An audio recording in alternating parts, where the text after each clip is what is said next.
It's no secret that I love pedals and modular synths.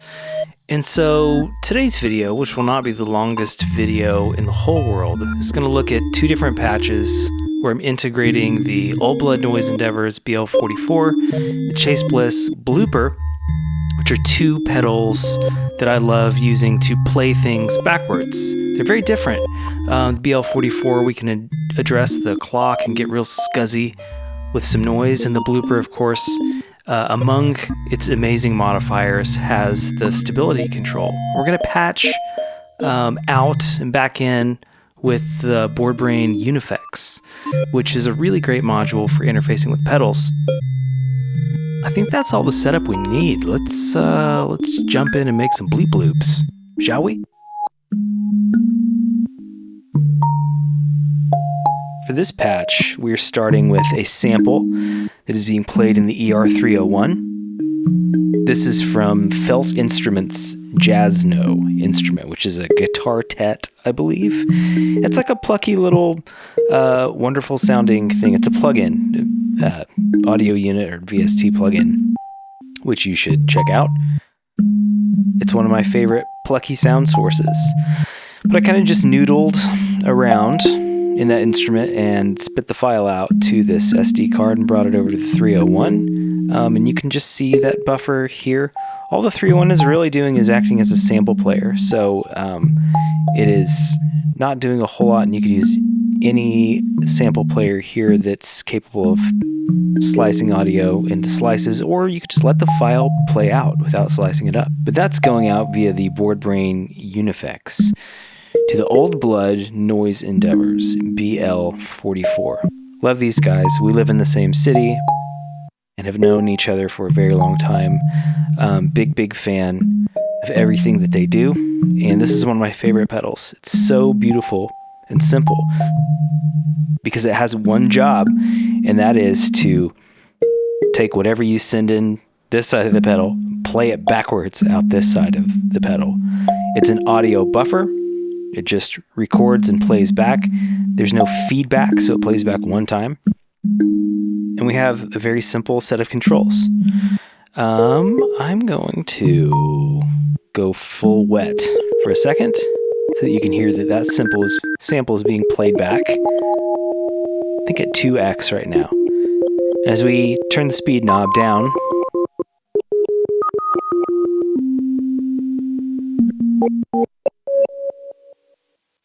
we come down in octaves and fifths.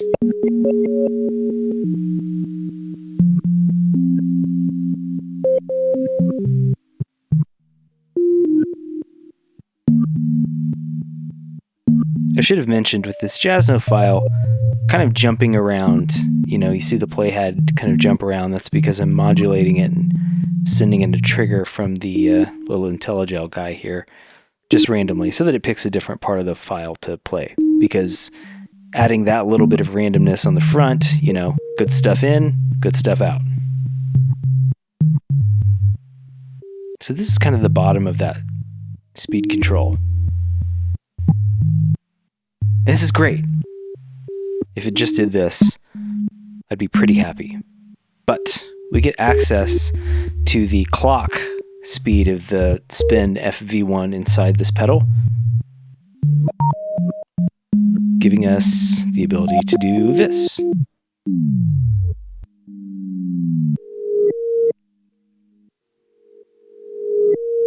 And get way down into the crunch zone.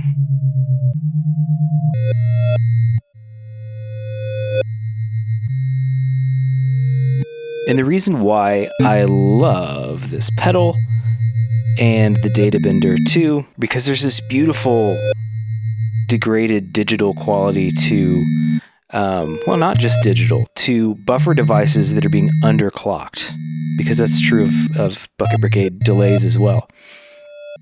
When you underclock that processor, all the chewy gaps in between samples start becoming apparent. All the stuff we wanted to avoid in the 90s and mid-2000s, spent so much money and time avoiding, is all here. Somebody will cue the Brian Eno quote. but I'm not going to do that.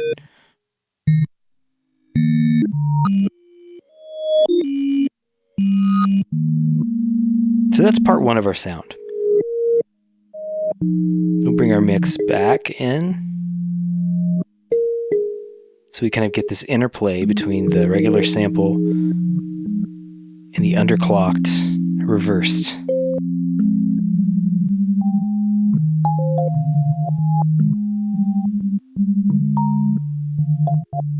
And then to complete this sound, the absolute cherry on top is the Qubit Data Bender.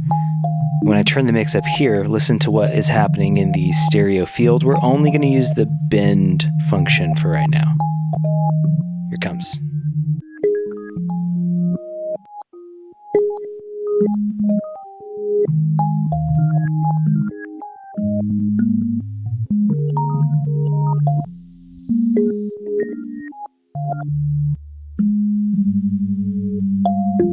And as this is increased,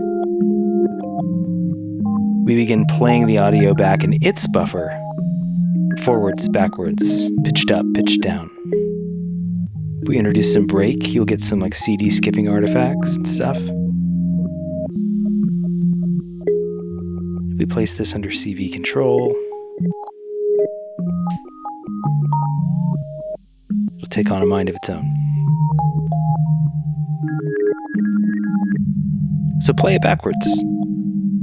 And in doing so, play it backwards with some devices that allow you to degrade the signal and to kind of misremember the audio.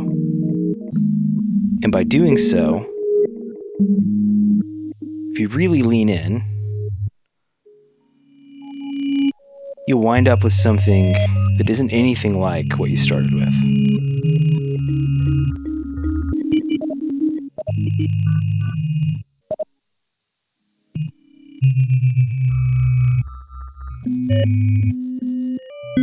In the most beautiful way.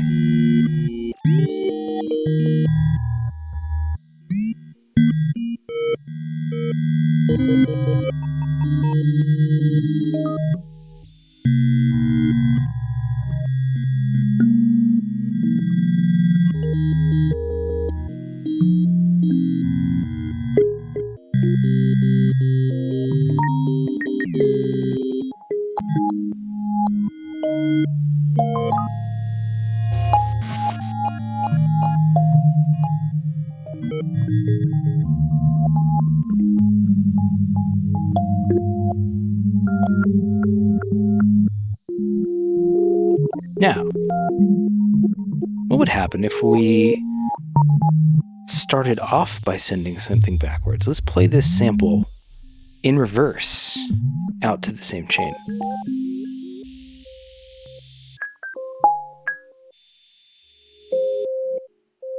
We'll get something a little bit more familiar coming out of the effects chain.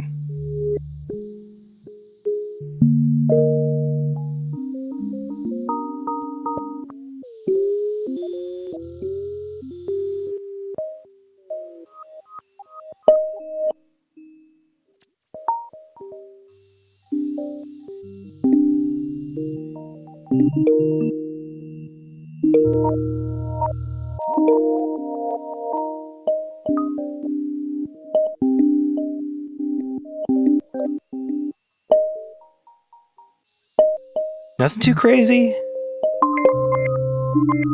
Okay, the ER301's a little bit crazy in 2024 and beyond because they're hard to find. But pretend this was, you know, a bitbox or radio music. And then the rig is entirely reasonable. Or maybe like slightly more reasonable. I don't know that any of this is entirely reasonable. Okay, we're going to jump to the next patch, which is blooper specific. And before I tell you what's going on, listen to how great the sync clap sounds through this rig.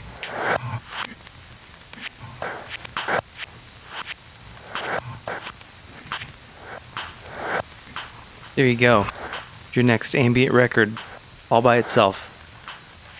So obviously the blooper is another great candidate for playing things backwards, and that's a very, very basic use of the blooper, but if it ain't broke, right?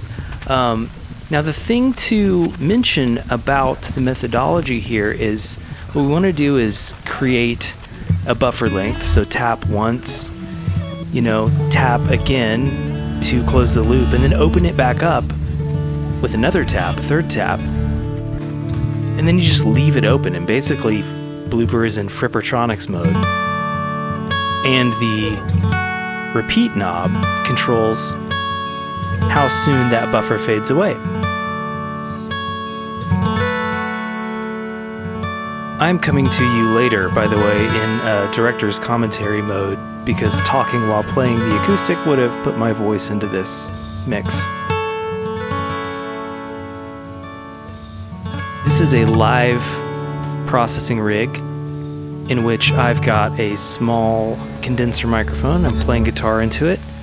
And this handy dandy Mackie 48 volt thing is supplying phantom power to the mic, which is coming in on the Geranalog Receive 2. And then into a feedback looper on ER301, which is going out to Blooper, coming back in, and then going into Data Bender. We're controlling the wet-dry of the real-time acoustic track that I'm playing with the effects mix knob on UNIFX.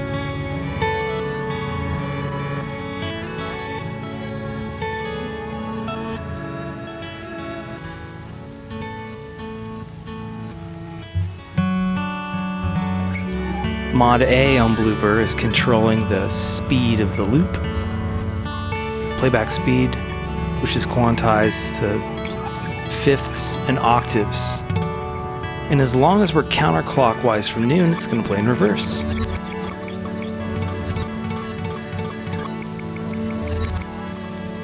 So now you're not hearing my live playing at all. You're just hearing the guitar playing in real time, processed by all of these different devices. I'm going to stop talking and let you listen.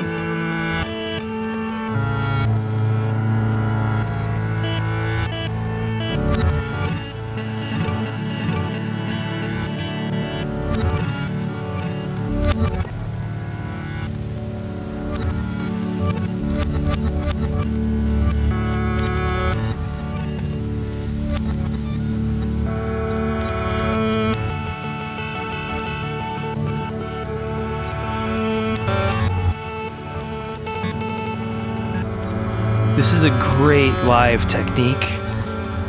I'm just noodling around in DADGAD, making small adjustments within the rig as I go, and it's so much fun to listen to.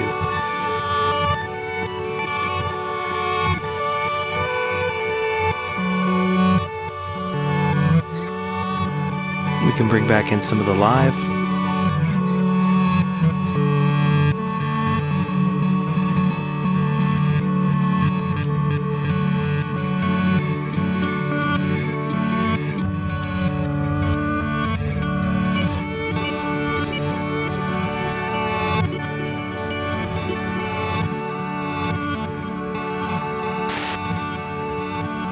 Ooh, corrupt control. It does what it says on the tin.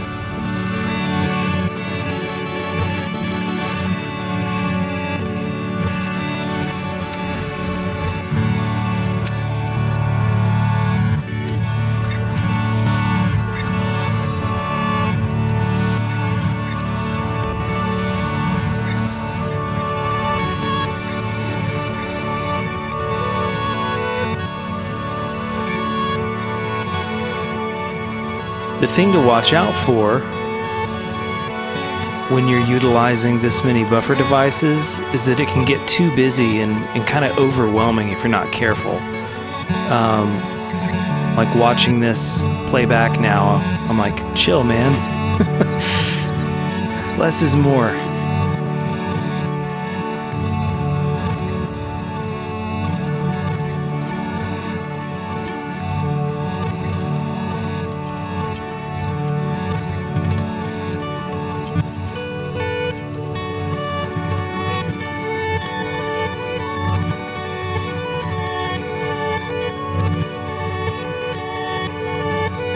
So now we've locked some layers in on the blooper, and we're gonna go to Mangle Town.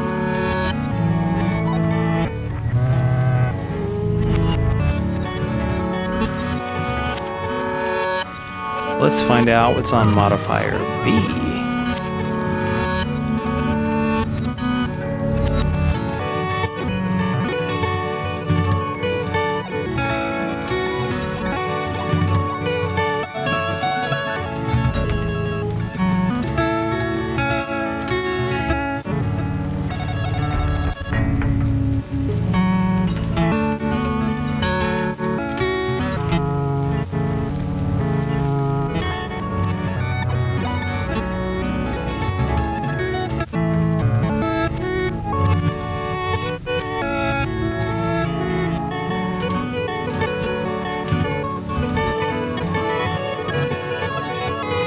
So now we've gone completely off the rails into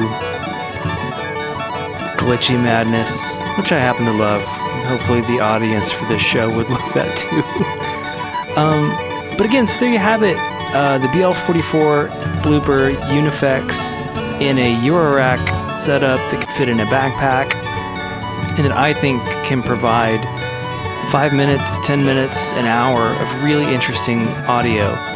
Whether you're bringing prepared loops, samples, or you're setting up a live input scenario. You could play electric into this, you could sing into it, play the trumpet into it, and it'd be a lot of fun. But thanks for coming by today. Again, not the longest video in the world, just wanted to share this fun technique with you.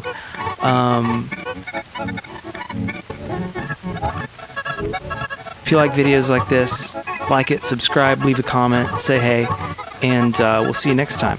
I'll just let this play out.